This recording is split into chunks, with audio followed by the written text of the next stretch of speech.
Bienvenidos a este nuevo episodio de Querernos Bien, un podcast de Colmédica donde buscamos cuidar nuestra salud mental escuchando especialistas. Soy Loli Fuentes y el día de hoy me acompaña la psicóloga clínica Tatiana Rangel.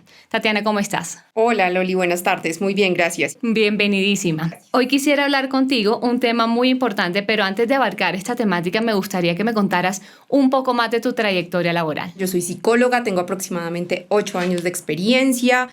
Más o menos hace 5 años soy psicóloga clínica. He tenido la oportunidad dentro de todo mi ámbito laboral y profesional de trabajar con todo el ciclo de vidas. Bueno, nada, enamoradísima de esta profesión, de esta carrera y de todo lo que podemos hacer para la salud mental de las personas. Hoy vamos a tocar un tema muy importante y muy actual del que me imagino que tienes claro conocimiento y nos vas a dar, digamos, esa apertura y es ¿qué es la ansiedad? Para mí es fundamental que antes de cualquier cosa clarifiquemos que la ansiedad es una emoción, ¿cierto? Creo que por estos días ha estado muy de moda todo el tema de las emociones. Y esta es una emoción secundaria. Por ser una emoción es algo que absolutamente todos experimentamos y que es de los humanos, que es nuestra. Entonces tenemos que empezar a verla como eso. ¿Cuándo va a aparecer la ansiedad? Pues cuando hay una situación, un evento futuro que me genere miedo, incertidumbre, peligro o amenaza. En ese momento es completamente normal y natural que aparezca la ansiedad. Creo que actualmente el término de ansiedad se está cogiendo como con mucha ligereza, ¿cierto? Así es, completamente, pero requiere una importancia y un cuidado fundamental para nuestra salud mental. En este caso, ¿cuál sería el síntoma para uno poder identificar que tiene ansiedad? Bueno, hay dentro de los síntomas una clasificación importante que debemos tener en cuenta y son los síntomas físicos y lo que yo llamo los síntomas psicológicos. La ansiedad es una de las situaciones en salud mental que más sintomatología física presenta. Entonces podemos evidenciar que en todas las personas es distinta, varía en intensidad y en cantidad. Yo te voy a mencionar de pronto los síntomas como más comunes que físicamente experimentamos cuando tenemos un cuadro de ansiedad y está relacionado con esa sensación de taquicardia, opresión en el pecho, dificultad para respirar, ese temblor en el cuerpo que no para. Hay personas que tienen llanto recurrente, ese que uno dice ya no quiero llorar más, pero las lágrimas siguen saliendo. Tengo una patología base como una migraña o como temas estomacales o algún tema de una fibromialgia y entonces resulta que se me exacerban los síntomas de una manera impresionante. Esos son los síntomas físicos, vuelvo y repito, no necesitamos experimentarlos todos, no quiere decir que tengo que cumplir un checklist donde estén todos. Algunas personas pueden tener 2, 3, 4, 5 y otros pueden tener otros distintos, ¿bien? Y los síntomas psicológicos, entendiendo hoy lo psicológico como lo que percibo, lo que me digo a mí mismo, lo que pasa por mi mente, está relacionado con eso que sobrepensamos, con esa preocupación excesiva, con ese miedo de lo que va a ocurrir, con todas esas ideas negativas que pueden llegar en avalancha, en modo de bola de nieve a mi mente, donde una simple idea, una simple frase, una fecha, algo que ocurrió me puede llevar a mí a la catástrofe más grande del mundo. ¿Existen diferentes tipos de ansiedad? La ansiedad es importante revisarla en términos de lo adaptativo y lo patológico. Bien, entonces la ansiedad adaptativa era esa que yo les explicaba hace un momentico cuando les hablaba de ansiedad y les decía que es una emoción. ¿Por qué? Porque la ansiedad llega y altera mi sistema nervioso central. Y entonces en ese momento ella llega para decirme, prepárese, póngase en acción, póngase en marcha, hay alguna situación que no está funcionando bien y ese es el riesgo o el peligro que mi cuerpo está viendo y me prepara a actuar de una manera más rápida. Es decir, hace que yo me movilice y que genere acciones para mejorar o cambiar ese posible escenario futuro tan terrible que estoy evidenciando en mi mente. ¿Cuándo entonces se vuelve patológica? Puedo empezar a evidenciar que tengo deterioro o que hay un desajuste en las áreas de mi vida. Bien, entonces vamos a entender áreas de la vida como lo personal, lo familiar, lo de pareja, todo el tema académico con mis hijos, deportivos, es decir, todas las cosas que los humanos hacemos alrededor de nuestra vida. Pero resulta que yo ya empecé a tener dificultades con mi pareja porque tengo una situación en mi trabajo que me genera demasiada ansiedad, no sé, tengo una mala relación con mi compañero, por poner un ejemplo. Entonces, claramente el ámbito laboral ya está afectado porque allí se desencadena o se detona ese cuadro de ansiedad. Pero adicionalmente, entonces ya con mi pareja yo llego irascible, no quiero que me digan muchas cosas, estoy cansada, entonces puedo empezar a tener problemas allí. Entonces cuando yo veo que 3, 4, 5 áreas de mi vida están afectadas en razón a esta situación inicial que me genera ansiedad, puedo estar hablando de una ansiedad patológica, puedo estar hablando de una ansiedad que requiere un tratamiento especializado por profesionales en salud mental. Entonces es fundamental que nosotros tengamos claro eso.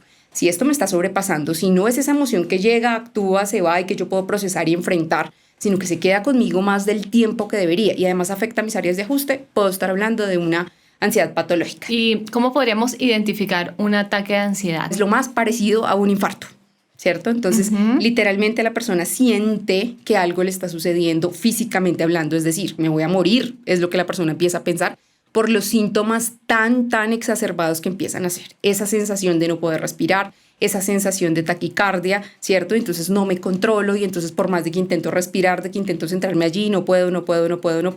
Y eso hace que yo sea completamente, es decir, que me incapacite en ese momento porque no puedo realizar ningún tipo de actividad, bloqueado totalmente.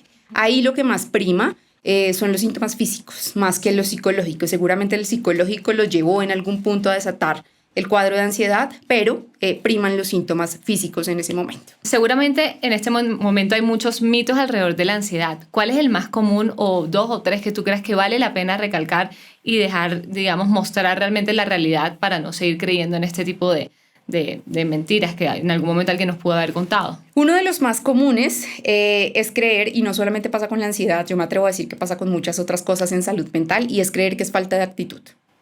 Entonces, tú no sufres de ansiedad, a ti te falta actitud, te falta echarle ganas, te falta berrenque. Sí, ser más fuerte, ¿cierto? Claro. Entonces, ese es un mito gravísimo porque ese mito hace que el estigma en la salud mental aumente y entonces yo no voy a terapia porque yo no estoy loco, los que van a terapia están mal, yo soy débil si voy a terapia. Entonces, creo que es algo con lo que tenemos que seguir trabajando y es derrumbar ese estigma de la salud mental y decirle a la persona, no es una debilidad de carácter, no es que tú seas muy flojito, sino que tienes una patología o que tienes una sintomatología que está generando en ti cambios en tu comportamiento, en tu estado de ánimo, en la forma en que ves la vida y necesitas ayuda profesional.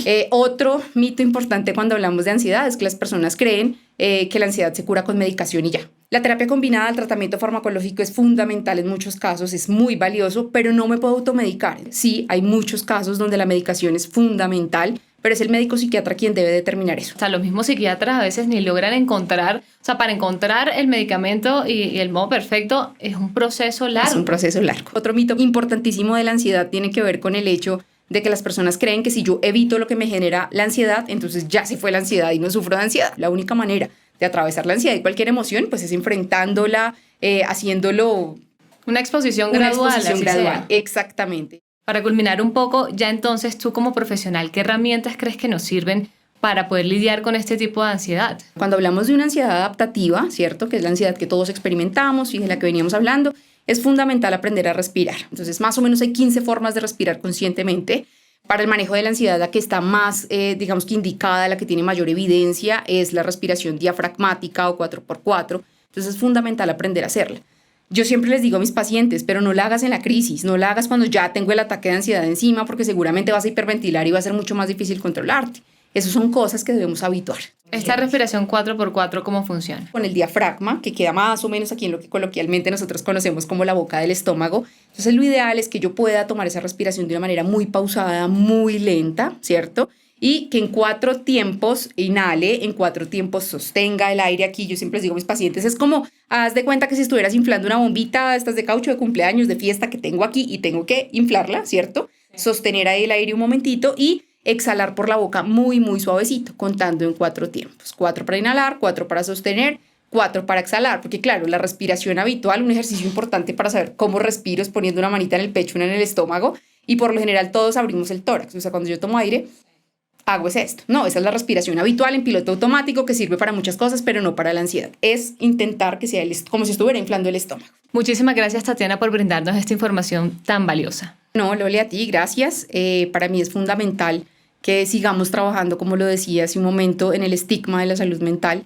Entender que así como vamos al médico porque me duele alguna parte de mi cuerpo, porque tengo alguna situación con mi salud física, entender que debe ser igual de normal e igual de natural poder ir al psicólogo, poder ir al psiquiatra y verlo como algo completamente normal. Son 2 cosas que se complementan todo el tiempo, es decir, si mi salud física no anda bien, algo sucede con mi parte emocional y viceversa. Entonces, para mí eso es fundamental, es el mensaje que quiero dejarles a todos, que está bien pedir ayuda, que está bien levantar la mano y decir, bueno, no he podido con esto, pues hay personas que se han capacitado, que han estudiado un montón para podernos ayudar y que no, por ese estigma, dejemos de hacerlo y generemos de pronto una situación mucho más compleja hacia el futuro. Esto es todo por hoy en Querernos Bien con Colmédica. El mensaje, como siempre, es a compartir este podcast para la persona que lo pueda necesitar, pero como siempre, el mensaje más importante es acudir a una ayuda psicológica profesional. Nos vemos en una próxima.